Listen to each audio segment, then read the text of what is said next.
Hello, Planeswalker. Welcome to One Pack Magic, where we open one pack of Magic cards. And it is Mystery Pack Monday, so we must also ask one of the great mysteries of the universe. Like, do you know the way to San Jose?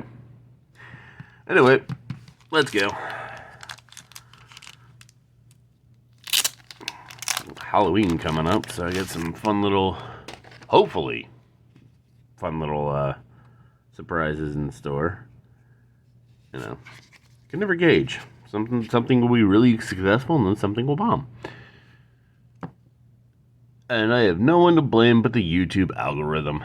As you do. Anyway, first off, Runaway Together. Throne of Eldraine. 1 in a blue instant. Choose 2 target creatures controlled by different players. Return those creatures to their owner's hands. When I bounce, you bounce. Coralhelm Guide. Battle for Zendikar. 1 in a blue, Merfolk Scout Ally. 2/1, 4 in a blue, target creature can't be blocked this turn. It's a bit much. Reckless Fireweaver. Reckless Fireweaver, okay. Oh, that looks pretty stylish. It's from Kaladesh. 1 in a red, Human Artificer, 1/3. Whenever an artifact enters the battlefield under your control, Reckless Fireweaver deals 1 damage to each opponent. Simple enough. Renegade Tactics from Kaldheim.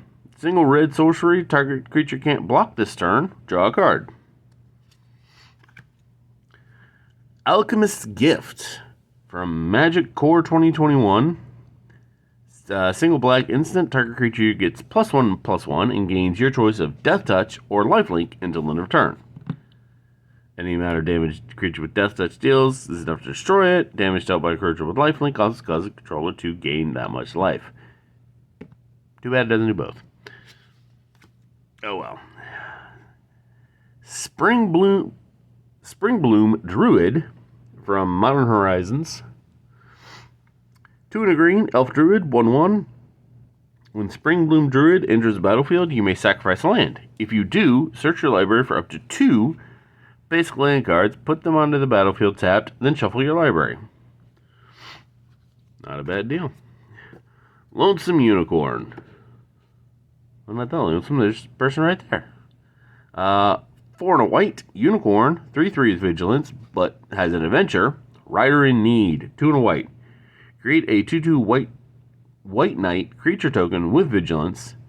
Then exile this card. You may cast the card later for exile. Cast for the creature later, exile.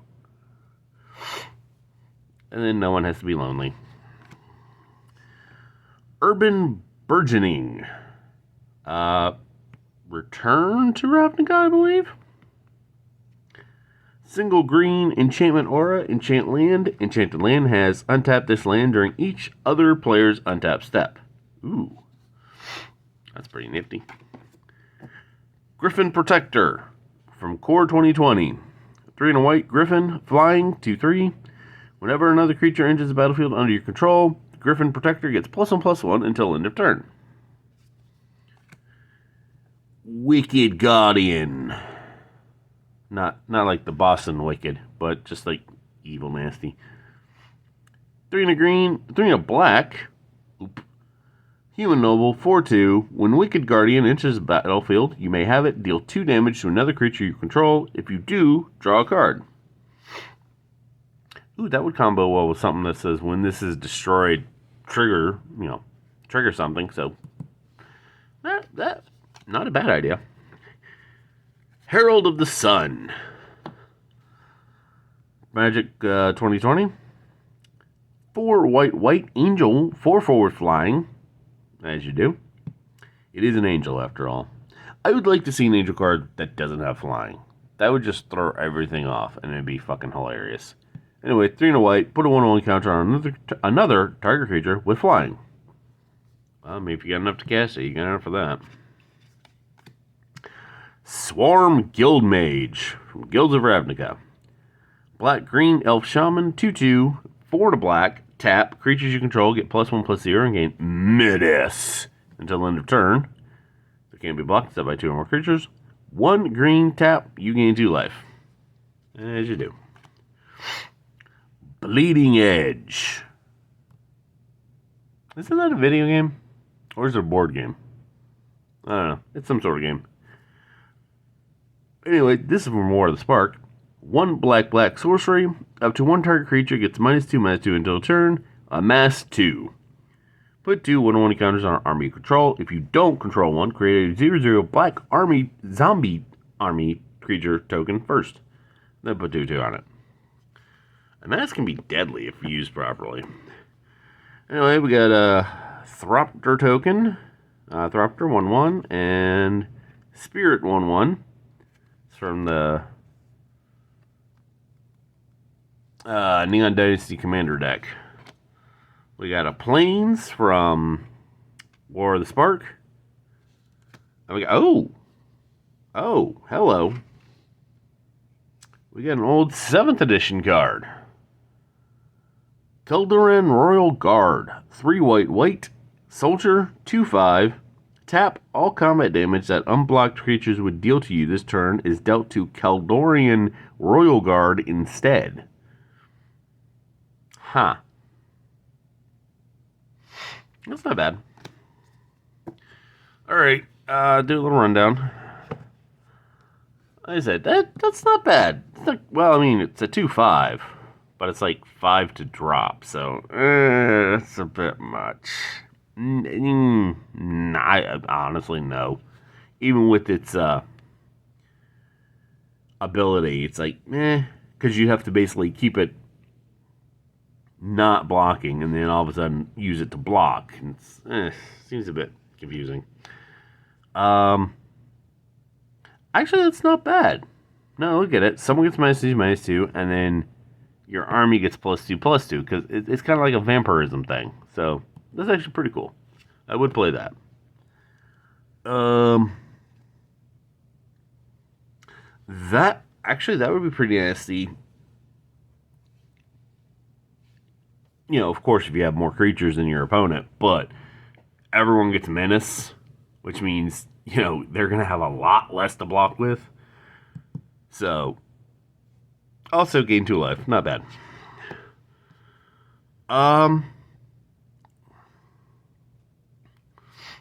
It's a bit pricey, but being able to, like, because it doesn't tap, so you could, like, pump as many +1/+1 counters as you've got land or mana for, honestly, because artifacts create mana, and there's other mana sources, but that'd be pretty nasty. Like I said, if you could find something that says, when this is destroyed, do X, it would combo well with her. So, not so much the dog, though. I don't think it'd combo with the dog. I don't know. It just gets +1/+1. It's a 4-drop to begin with. You know, well, it could be useful. Honestly, well, let's I know it's pretty big, but there's a 1-pack combo right there. They come into play, and then you do that. Give them +1/+1. They got 2/2. Just keep going. So, that's nasty. I mean, it's a single drop, and you can untap a land whenever. I mean, other person's turn.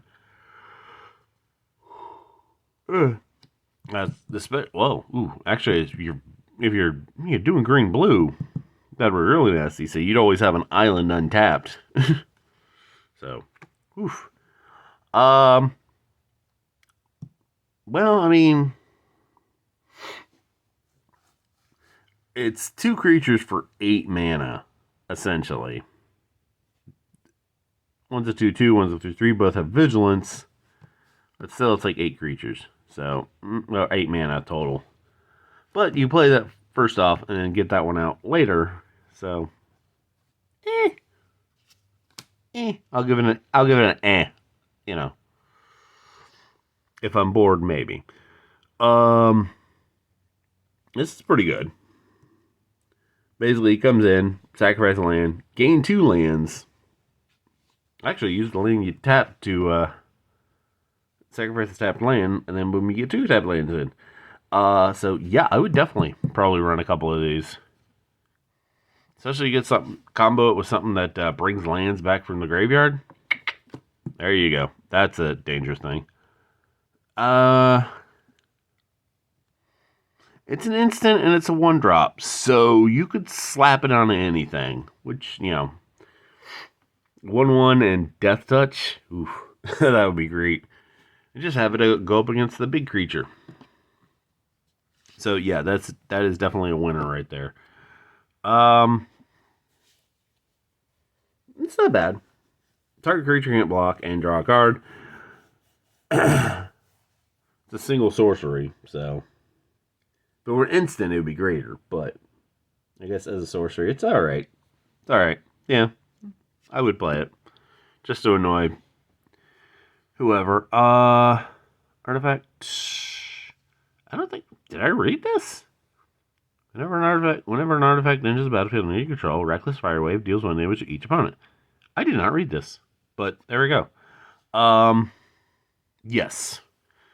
Especially, I mean, you throw it in an artifact-heavy deck, boom, boom, boom, hit everyone. I like this one. I would, ooh. I want to be able to deck with this. And it's a common, too, so if you get, like, a playset out, every artifact, boom, 4 damage. 4, 8, 12, 4, 8, 12, game over. So, oof, I like that one. Like I said, I didn't read that.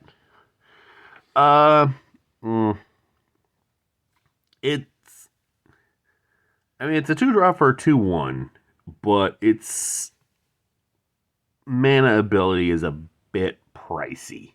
I'm not feeling it. I mean, the only way I'd do it is like, because Battle for Zendikar was very ally heavy, I would probably do it to help boost an ally ability, but I probably wouldn't use their mana ability. It wouldn't be my go-to in a draft. Let's just say that. That being an instant, you could block a bigger creature with one of your little creatures and then play that and bounce both of them back to your hand. All right, the MVP. There's actually 2 of them because I wasn't paying attention. But I'm going to say Reckless Fireweaver and Urban Burgeoning, the MVPs, because those are both pretty damn nasty. Like I said, I don't know the name of the